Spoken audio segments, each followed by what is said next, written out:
യാതൊരു സംശയവുമില്ലാത്ത വിധത്തിൽ ഭാഗവതം പറയുന്നുണ്ട് വേദമാണ് അടിസ്ഥാന ഗ്രന്ഥം എന്ന്. അതേപോലെ തന്നെ നമ്മൾ വീണ്ടും മറ്റു ഗ്രന്ഥങ്ങളിലേക്ക് കിടക്കുക, ഗരുഡ പുരാണം എടുക്കുക. അവിടെ പറയും ഏത് ശാസ്ത്രത്തെക്കാൾ പരം നാസ്തി, വേദത്തെക്കാൾ മറ്റൊരു വലിയ ശാസ്ത്രമില്ല എന്ന് പറയും.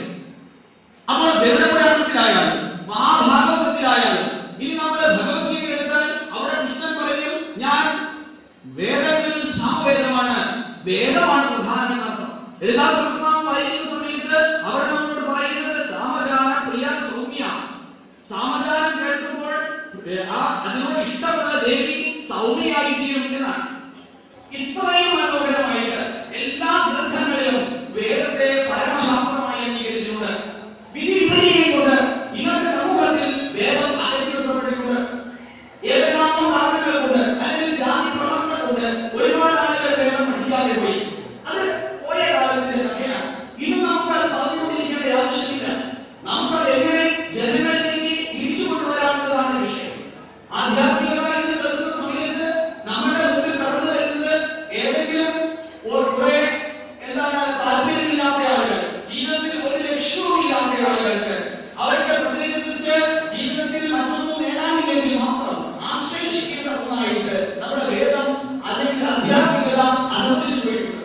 ആ അധപ്പതിച്ചു പോയ ഈ ചിന്താഗതിയെ നമ്മൾ പുനരുജ്ജീവിപ്പിക്കേണ്ടത് വേദത്തിലോ പിന്നീട് വന്നിട്ടുള്ള ഉപനിഷത്തുകളിലോ ദർശനങ്ങളിലോ ഒരിടത്തോ ആധ്യാത്മികത എന്ന് പറഞ്ഞാൽ നിഷേധങ്ങളുടെ ഒരു സമാഹാരമല്ല. നമ്മൾ ചിന്തിക്കുന്നത് ഇന്ന് അത് ചെയ്യരുത്, ഇത് ചെയ്യരുത്, അങ്ങോട്ട് ചെയ്യരുത്, ഇങ്ങോട്ട് ചെയ്യരുത്, ഇങ്ങോട്ട് നോക്കരുത്, ഇതിനൊക്കെയാണ് നമ്മൾ ആധ്യാത്മികത എന്ന് പറയുന്നത്. അങ്ങനെ ഒരിക്കലും ആധ്യാത്മികതയില്ല. ആധ്യാത്മികത എന്ന് പറഞ്ഞാൽ നമ്മുടെ ഉള്ളിലുള്ള പൂർണ്ണതയുടെ സമഞ്ജസമായ ഒരു വികാസം. ആ വികാസത്തിന് വേണ്ടിയാണ് ആധ്യാത്മികത എന്ന് ഭാരതം പറയുന്നത്. ആധ്യാത്മികത എന്നതുകൊണ്ട് ഭാരതം വിവക്ഷിക്കുന്ന അർത്ഥം വളരെ വ്യത്യസ്തമാണ്. ഭാരതത്തിന്റെ ആധ്യാത്മികത ഇന്ന് നമ്മൾ വിചാരിക്കുന്ന പോലെയല്ല. നമ്മൾ എല്ലാവരും ചിന്തിക്കുന്നത് വിലക്കുറഞ്ഞ വസ്ത്രങ്ങൾ ധരിക്കുന്നതോ അല്ലെങ്കിൽ യാതൊരു തരത്തിലുള്ള ലക്ഷണീയമായി ജീവിക്കാതിരിക്കുന്നതോ നല്ല പെണ്ണ് ഉപയോഗിക്കാതിരിക്കുന്നതോ നല്ല ഭക്ഷണം കഴിക്കാതിരിക്കുന്നതോ ഒക്കെ ആധ്യാത്മികതയാണെന്നൊരു ധാരണ നമുക്കുണ്ട്. എന്നാൽ അങ്ങനെ ഒരിടത്തുമില്ല. നമ്മുടെ ക്ഷേത്രങ്ങളിൽ നടക്കുന്ന ഭാഗ്യസൂത്ര പുഷ്പാഞ്ജലി എടുത്ത് വെറുതെ ഒന്ന് കേൾക്കുക. അവിടെ നമുക്ക് മനസ്സിലാവും പുത്ര മതി കേൾക്കുമോ വിധത്ത, നീ നല്ല കുട്ടികളുണ്ടാവട്ടെ എന്നാണ് പ്രാർത്ഥന. അവർ പറയുന്നത് എനിക്ക് എല്ലാ വിധത്തിലും ഐശ്വര്യവും ഉണ്ടാകട്ടെ, സമൃദ്ധി ഉണ്ടാകട്ടെ, സാമ്പത്തികമായിട്ട് ഉയർച്ച ഉണ്ടാകട്ടെ എന്നാണ് എല്ലാ ക്ഷേത്രങ്ങളിലും. അപ്പൊ നമ്മുടെ കാഴ്ചപ്പാട് പണ്ടുകാലത്ത് നമ്മുടെ ഹിന്ദു ദേവതകളുണ്ട്. ആ ദേവതകളുടെ ഒക്കെ സ്വർണ്ണാഭരണ വിഭൂഷിതരായിട്ടുള്ള ദേവതകളെ നമ്മൾ കണ്ടിട്ടുണ്ട്. നമ്മുടെ ദേവന്മാരെല്ലാവരും അസാധാരണമായ സ്വർണം ധരിച്ചവരും കിരീടം കുണ്ടലങ്ങൾ ധരിച്ചവരുമാണ്.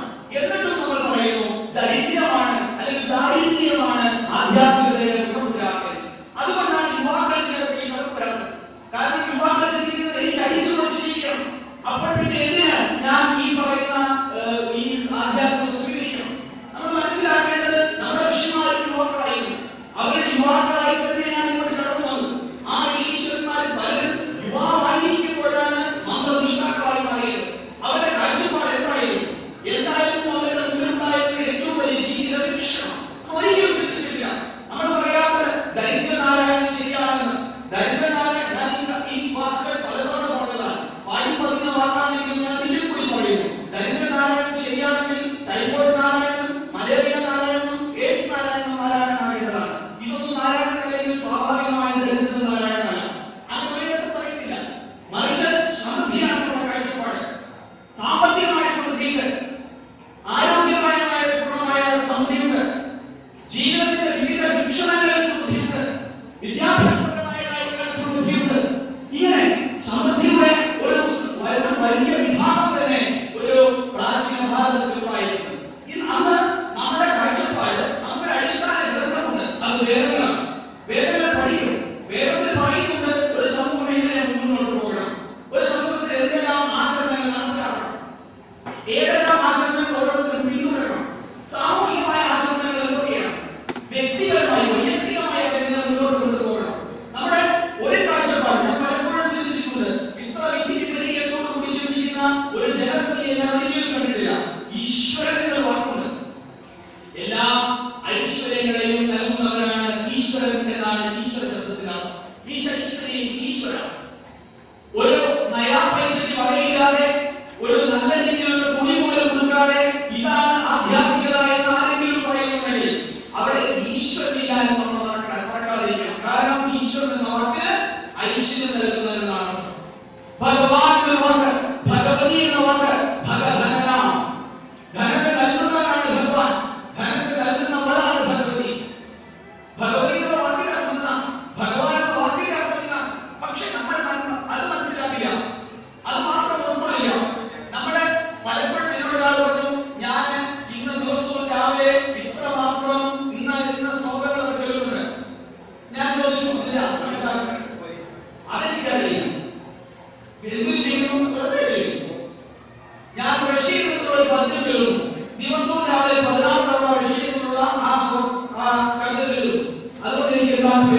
സർവ്വവിധത്തിലുമുള്ള ശാസ്ത്ര സമ്പന്നതയുടെയും ധർമ്മകുശലതയുടെയും സാംസ്കാരിക ഔന്നത്യത്തിന്റെയും നിറകുടമായിരുന്നു.